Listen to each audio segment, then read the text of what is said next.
2022 का दिन हिमाचल प्रदेश के पूर्ण राज्यत्व का दिवस, और उस दिन मुख्यमंत्री जी ने कुछ घोषणाएं की, और जिन घोषणाओं का प्रदेश के लगभग हर व्यक्ति को लाभ प्राप्त होगा, उसमें हम सभी को ध्यान है कि मुख्यमंत्री जी ने घोषणा की। उन्होंने ये कहा कि 60 यूनिट तक जो बिजली है उसका कोई बिल नहीं आएगा, बिल्कुल मुफ्त दी जाएगी।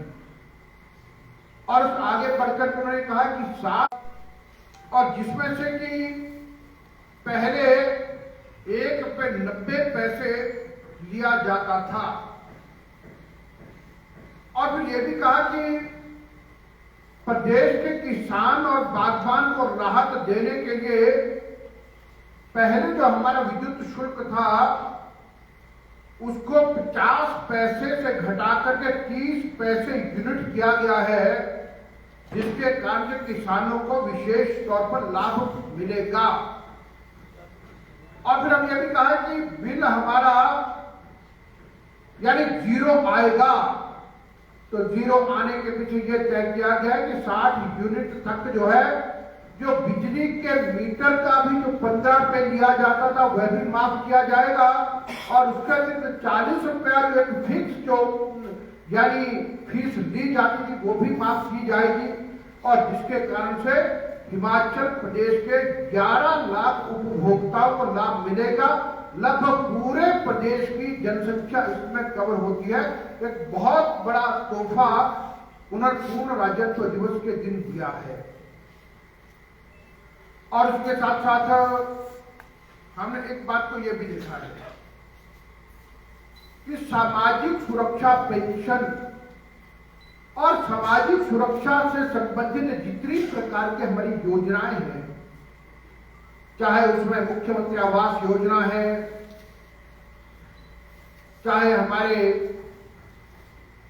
जो हमको वेलफेयर से आवास योजनाएं मिलती है, पेंशन संबंधी विषय है, ऐसी सब योजनाओं में पहले आय सीमा 35,000 रुपया थी। उस 35,000 रुपये को बढ़ा करके 50,000 रुपये तक किया गया है, जिसके कारण से लगभग ऐसे जो गरीब लाभार्थी हैं 80,000 लोगों को लाभ प्राप्त होगा। और राज्य सरकार ने यह भी कहा कि कर्मचारियों के लिए नया वेतनमान लागू किया है, और जिसमें हिमाचल प्रदेश के 2,25,000 यानी 2,25,000 कर्मचारियों को 6,000 करोड़ रुपए के वित्तीय लाभ मिलेंगे। और पहले उनको चॉइस देने के लिए 2 विकल्प रखे गए थे।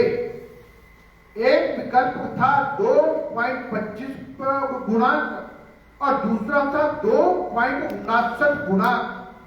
और उसके साथ साथ उन्होंने 25 जनवरी को यह अनाउंस किया कि पंजाब के वेतन आयोग की तरह हम यहां पर तीसरा विकल्प भी देंगे, जो 15% का था वो भी दे दिया है।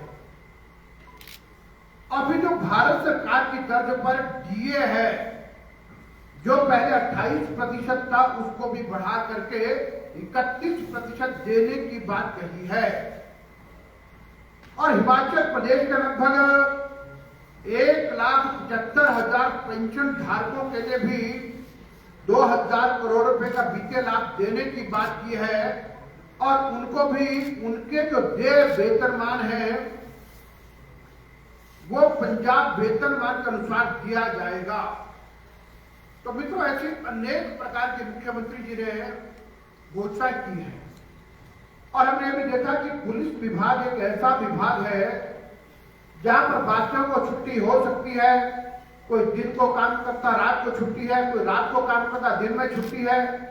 लेकिन पुलिस एक ऐसी है जो जीवन मरण में हर जगह पर उपस्थित रहती है और लगातार पुलिस के लोग यानी अनेक प्रकार की विकट परिस्थितियों में भी काम करते हैं। और हम सभी ने कोरोना संक्रमण के समय में भी देखा है कि लॉकडाउन था, बाकी सबको तो जाना, लेकिन पुलिस को तो 24 घंटे की ड्यूटी करना। और पूर्व में कांग्रेस की सरकार ने जो 2015 से पहले जो उनको प्राप्त होता था उसको बंद कर दिया था। और जयराम ठाकुर जी ने कहा कि हम जो 2015 से पहले का जो नोटिफिकेशन है उसी को लागू करेंगे, और जिसके कारण से लगभग हिमाचल प्रदेश के 5000 पुलिस जवानों को उच्च वेतनमान प्राप्त होगा, ये भी करके दिखाया। और साथियों, हिमाचल प्रदेश में अनेक विषय हैं, और उसमें एक विषय मैं आपको ये भी शिक्षा मंत्री हूं सुनाते कहूंगा कि शिक्षा के क्षेत्र में मंडी जिले के लिए पहले क्लस्टर विश्वविद्यालय लेकर के आए, और अब इस सारे क्षेत्र के लिए एक फुल फ्लैज यूनिवर्सिटी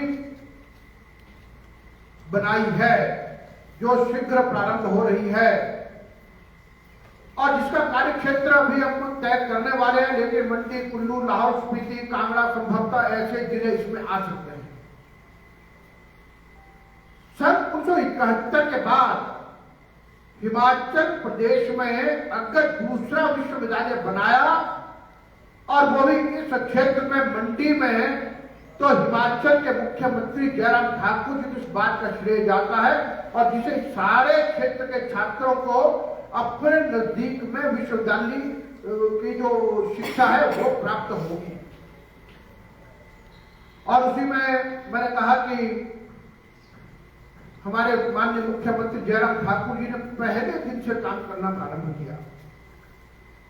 कैबिनेट का पहला फैसला 27 दिसंबर 2017 में क्या किया, उसने कहा कि हमारे जो वृद्धजन हैं जिनको पेंशन लगा करती थी कैंग्रेस के जमाने में, तब 80 वर्ष आयु सीमा थी। पहली कैबिनेट में जयराम ठाकुर जी ने कहा वृद्धजनों को सबसे अधिक सम्मान देना यह हमारा कर्तव्य है, और इसलिए हम इस आयु सीमा को 80 साल से कम करके 70 साल करेंगे, और ये करने के कारण से हिमाचल प्रदेश में 3,07,000 वृद्धजनों को अभी पेंशन दी जा रही है। और उसी में और आगे बढ़कर के उन्होंने बात कही कि महिलाओं को सम्मान, और जो हमारी माताएं, जो हमारी बड़ी बहनें हैं, उन सबको लाभ मिलना चाहिए। उसके लिए उनकी भी पेंशन की आय सीमा 65 वर्ष तक की, और का 65 से 59 वर्ष तक की महिलाओं को 1,000 रुपये प्रति माह पेंशन दी जाएगी। और जिस योजना का नाम रखा गया स्वर्ण जयंती नारी संबल योजना, और स्वर्ण जयंती नारी संबल योजना के अंतर्गत 39,641 महिलाएं लाभान्वित हुई है, जो महिलाओं के प्रति एक बहुत बड़ा सम्मान दिया गया है। और वर्तमान में हिमाचल प्रदेश में 6,09,000 सामाजिक सुरक्षा पेंशनर हैं, और वर्तमान सरकार के समय लगभग 2 लाख पेंशन मामले स्वीकृत हुए हैं। और साथियों, जब एक गरीब परिवार से पले बढ़े व्यक्ति को मुख्यमंत्री बनने का अवसर मिला, उन्होंने एक बात को पहचाना और जाना। उन्होंने कहा कि जब आम नागरिक कहीं पर सरकारी कार्यालयों में अधिकारियों के पास या कहीं पर जाता है तो उसको अपने काम के लिए समस्या होती, वो होनी नहीं चाहिए।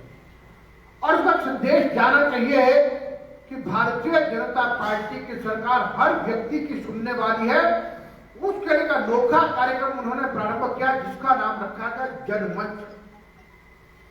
एक अद्भुत कार्यक्रम जिसमें सरकार के मंत्री बैठेंगे, जिलाधीश के समेत सभी सरकारी अधिकारी बैठेंगे और जनता के मध्य में से खड़ा होकर के कोई भी ये कहे कि मेरा प्रश्न ये है, मेरा काम ये है, मेरी शिकायत ये है, तो मौके पर उसका समाधान किया जाता है। और अभी लगभग 232 ऐसे जनमंच के कार्यक्रम आयोजित हुए और उनमें 53,665 समस्याएं आई और जिसमें से 93% का समाधान किया गया। और ये जनमंच के कार्यक्रम बहुत अधिक होने थे, लेकिन हमको मालूम है कि कोरोना महामारी के कारण से 2.5-3 वर्ष में बहुत से काम भी प्रभावित हुए हैं। साथियों, मुझे एक बात का मुख्यमंत्री जी का अभिनंदन करना है। ये कोरोना वैश्विक महामारी ऐसी है जो पहले कभी किसी मुख्यमंत्री ने, कभी किसी प्रधानमंत्री ने नहीं देखी होगी, लेकिन उसके बावजूद इतनी विकट परिस्थिति में भी प्रदेश के विकास को, प्रदेश के आम जन के हितों को, उन कामों को भी रुकने नहीं दिया। लेकिन एक बात निश्चित है, अगर कोरोना महामारी नहीं होती तो 5 वर्ष का जो कार्यकाल है ये स्वर्णिम अक्षरों में होता कि इतने काम जो पहले कभी नहीं हुए वैसे होते, जबकि कोरोना जैसी वैश्विक महामारी के बावजूद भी अनेक अद्भुत काम इस सरकार ने किए हैं। और फिर वहीं पर कहा कि जनता को समस्या ना हो, मुख्यमंत्री सेवा संकल्प हेल्पलाइन को प्रारंभ किया और उसी के साथ साथ कहे कि मुख्यमंत्री गृहिणी सुविधा योजना, माताओं बहनों को 3,23,000 परिवारों को निःशुल्क गैस उपलब्ध करवाई गई। मुख्यमंत्री हिमाचल हिमकेयर योजना और जिस योजना में 5,17,000 परिवार पंजीकृत हुए हैं और जिसमें से 2,29,000 लोगों ने इस योजना का लाभ लिया है। मुख्यमंत्री सहारा योजना, विभिन्न प्रकार की बीमारियों के कारण से जो लोग चल फिर पाने में अक्षम हैं, ऐसे लोगों को सहारा योजना प्रारंभ की गई। मुख्यमंत्री स्वावलंबन योजना और साथियों, आपने देखा कि बीपीएल परिवार की बेटियों के लिए शगुन योजना प्रारंभ की गई जिसमें 31,000 रुपए का अनुदान दिया गया और अभी हिमाचल में लगभग 2,400 ऐसी बेटियों को 31,000 रुपए के हिसाब से शगुन दिया गया है। मुख्यमंत्री कन्यादान योजना प्रारंभ की गई जिसमें 51,000 की सहायता राशि दी जाती है और इसी प्रकार नई मंजिल नई राहें। और मैं ये कहना चाहूंगा कि अगर हम हर योजना पर जाएं तो बहुत लंबी कहानी है। मुख्यमंत्री खेत संरक्षण योजना, प्राकृतिक खेती खुशहाल योजना, मुख्यमंत्री आवास योजना और आपने एक योजना और देखी होगी कि मुख्यमंत्री शहरी आजीविका गारंटी योजना, जो देश में पहली योजना हिमाचल प्रदेश सरकार की है जिसमें शहर में रहने वाले बेरोजगार लोगों को भी रोजगार प्रदान किया गया है और ऐसे अनेक विषय। और मैं अंत में यह कहना चाहूंगा कि आपको कोविड महामारी के बाद जो कोविड महामारी में जो कुशल संचालन हिमाचल की सरकार ने किया है और उसमें हमारे मुख्यमंत्री को बेस्ट परफॉर्मिंग चीफ मिनिस्टर कहा गया और फिर कोरोना वैक्सीन डोज लगाने का काम भारत के प्रधानमंत्री नरेंद्र मोदी जी ने प्रारंभ किया और अभी लगभग 170 करोड़ लोगों को कोरोना वैक्सीन की डोज लग चुकी है।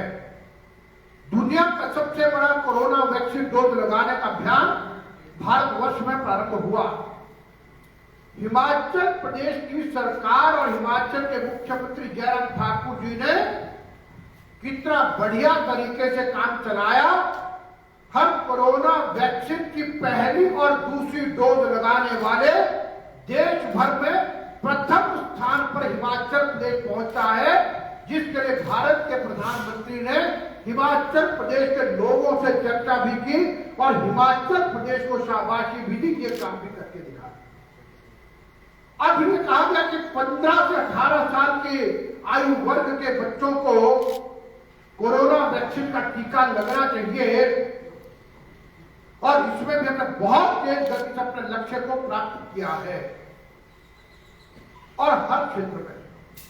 और इसलिए हम अनेक प्रकार की योजनाओं पर हिमाचल प्रदेश की सरकार ने काम किया है